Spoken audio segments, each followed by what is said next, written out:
Ես չեմ կարծում, որ շղթան կոտրվել է, այլ կարծում եմ, որ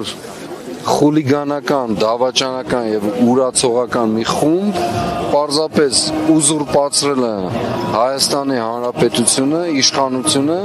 եւ փորձում է կամակատար հարճի պես կատարել բոլոր հրահանգները,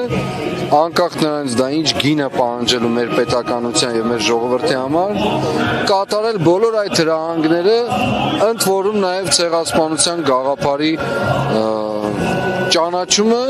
իրենց կողմից բնականաբար շղթումը եւ շղթան չի կարող երբեք կոտրվել, քանի մեր սերունդները ապրում են, հիշողություն ունենք, շարունակականություն ունենք,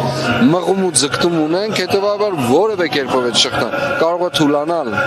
կարող է հարվածի տակ լինել, կարող է հարձակման ենթարկվել, կարող է փորձ արվի գաղափարը նենգափոխել, իրականությունը նենգափոխել, բայց ոչ երբեք շղթան չի ընդհատվի ու չի կտրվի։ Դա չի կտրվել սովետական ժամանակներում եւ տոտալ արգելափակման մեջ էր գտնվում, չի կարող կտրվել այսօր, չի էլ կտրվելու վաղը։